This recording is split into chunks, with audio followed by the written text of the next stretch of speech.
Paz do Senhor, minhas irmãs e leitoras da Ruth Companheira. E vamos estar iniciando o capítulo de número 21 de Gênesis, né? Onde vamos falar sobre o nascimento de Isaac, né? A gente vê que no tempo determinado o Senhor visitou a Sara e ela concebeu, né? A palavra do Senhor fala lá no capítulo 18, do versículo 12 ao 15, que quando o Senhor ali anunciou a Sara, Sara riu, né? A respeito que ela conceberia e teria um filho. E ali, por um momento de incredulidade, Sara, ela poderia não ter acreditado naquilo que Deus falou com ela, né? E a palavra do Senhor diz que quando Sara concebeu, o versículo 6 diz que Sara falou que Deus deu motivo a ela para rir. Ela riu de alegria, né? E de exaltação a Deus. E a palavra do Senhor fala que disse mais, no versículo 7. Quem diria a Abraão que Sara daria de mamar a filhos? Pois lhe dei um filho na sua velhice. Sara já era idosa, né? Tinha 90 anos, quando Deus cumpriu a sua promessa. E Abraão, ele tinha a idade de 100 anos. E ali o Senhor, né, concedeu um filho a eles. Um filho a que tanto tempo ele esperou. Porque do momento que Deus falou com Sara e Abraão, até o momento que ela concebeu, se passaram 25 anos de espera.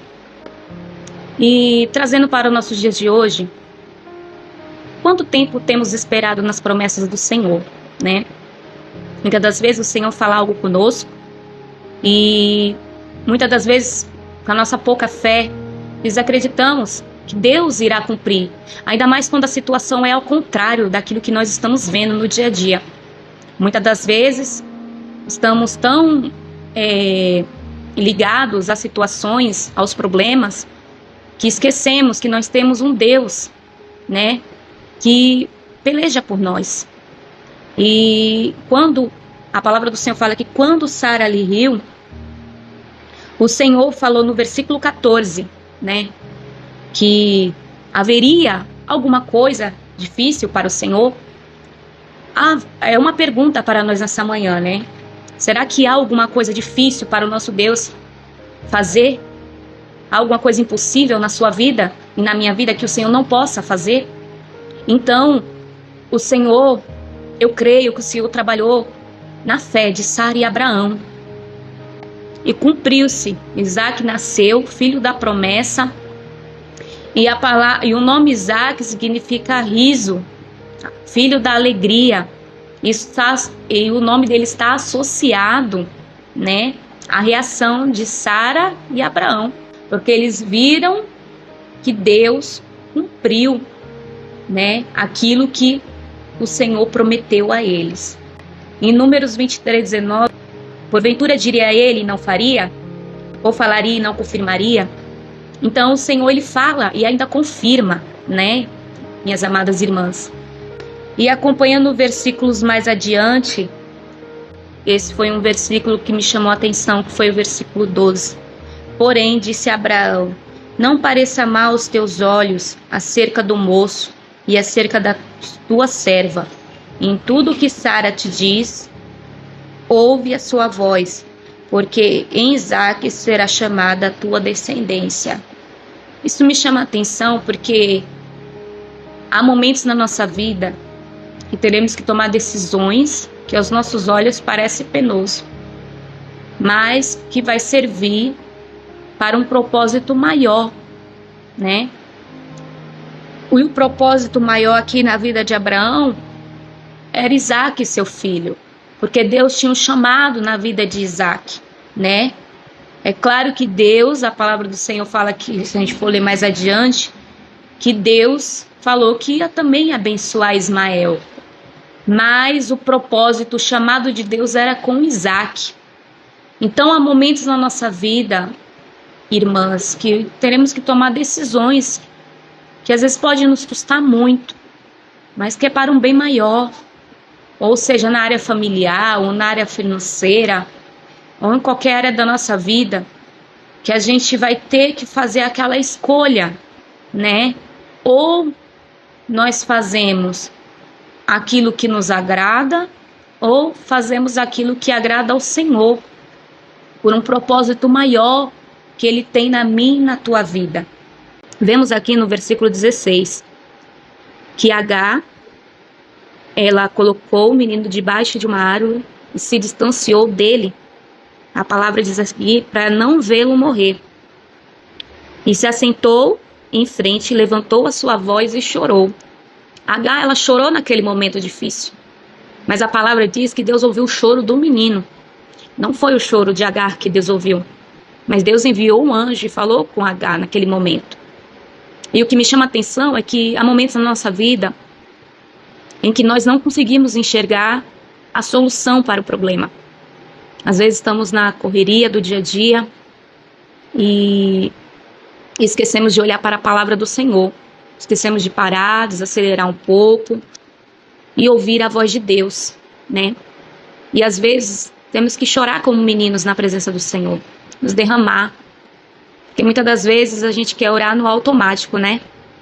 Mas o Senhor, Ele quer que nós sejamos como criança diante dEle, para que Ele venha ouvir as nossas orações, né? E o Senhor abre os nossos olhos espirituais. O que antes a gente não enxergava, a gente passa a enxergar melhor. Para tudo tem solução nessa vida, minhas irmãs. A Bíblia nos mostra solução para tudo, né? Mas muitas das vezes queremos fazer aquela força do nosso próprio braço, queremos fazer do nosso jeito e acaba não dando certo. O Senhor levou Agar àquela determinada situação, né? Para Agar enxergar que ela precisava do Senhor. E assim somos nós. Nós precisamos do Senhor. Nós precisamos da direção de Deus. Nós precisamos que Deus abra os nossos olhos espirituais para enxergar coisas que antes a gente não enxergaria.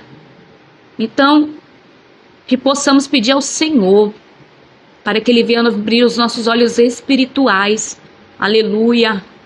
Para que a gente venha enxergar aquilo que Ele tem para nós. Para que Ele venha nos direcionar e nos dar a solução daquilo que nós precisamos fazer. Versículo 17. Então vemos aqui que Deus cuidou de Ismael em todos os momentos, né? Foi como eu falei, a gente muitas das vezes tem que tomar uma posição, né? Diante de Deus, diante das situações da vida, né? Fazer uma escolha e crer que o Senhor está cuidando de tudo para nós. O Senhor cuidou de Ismael. E Ele está cuidando dessa situação, minha irmã.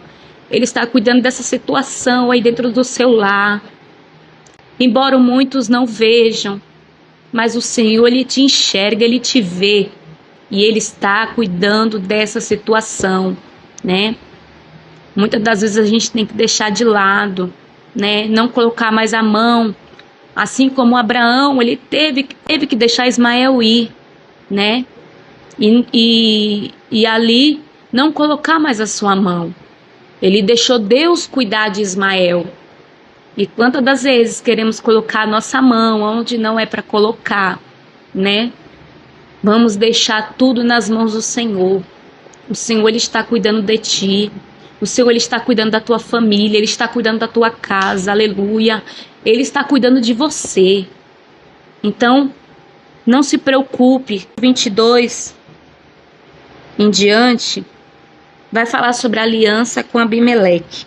Vemos nesses versículos em diante que Abraão fez um pacto ali, né, uma aliança com Abimeleque, rei dos filisteus. Versículo 23, que diz: agora, pois, jura-me por Deus que não mentirás a mim, nem ao meu filho, nem ao meu neto, segundo a beneficência que te fiz. Me farás a mim e a terra onde peregrinastes. Então aqui que estava pedindo para Abraão que jurasse, né? Que não mentirás, porque teve aquele evento, né? que Abraão mentiu que Sara era sua irmã, né? E a gente vê que com grande força, né, o rei Abimeleque, ele viu, né, o poder do Deus de Abraão. E ali ele estava falando para que Abraão jurasse, né, diante de Deus. Abraão falou: eu jurarei, né? E ali eles fizeram um pacto diante do Senhor. E disse, porém, Abraão, Abimeleque, e repreendeu, né, por causa de um poço que os servos de Abimeleque havia tomado.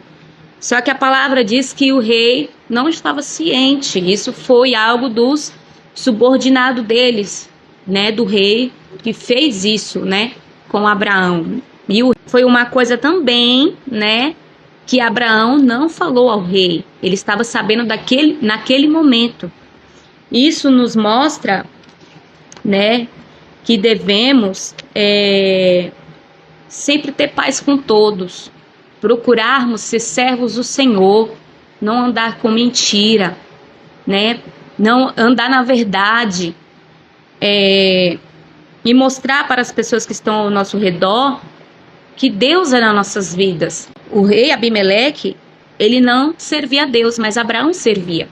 E assim somos nós, né, para com os de fora, para aqueles que não são crentes, né? Por mais que as pessoas façam, nós temos que fazer o nosso papel como cristãos na presença do Senhor.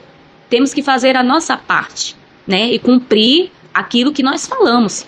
A palavra do Senhor fala que seja a vossa palavra assim, sim ou não, não. Não tem que ter meio termo, né? O que passa disso é procedência maligna, né? Então temos que ter esse cuidado para com aqueles, principalmente com aqueles que são de fora, para aqueles que nos olham, nos observam e vê a nossa forma de caminhar, né? Então nossa vida tem que ser um testemunho. E o rei Abimeleque, ele viu isso na vida de Abraão. Ele falou, né, que aqui 22 ele diz: Deus é contigo em tudo que fazes. Então Deus tem que ser comigo e com você, minhas irmãs, em tudo que nós fazemos. Aleluia, que nós possamos ser testemunho, né, para aqueles que estão de fora. Então, a conclusão de tudo isso, e o que aprendemos com tudo isso? Que devemos, primeiramente, confiar nas promessas do Senhor, né, que o tempo determinado o Senhor vai cumprir. Ele vai fazer aquilo que ele prometeu para mim e para você. Segundo, muitas das vezes precisamos tomar decisões difíceis, né, para um propósito maior, né, para algo que o Senhor precisa cumprir nas nossas vidas. Às vezes precisamos abrir mão de coisas, abrir mão de pessoas, né, deixar nas mãos do Senhor para que o Senhor venha trabalhar.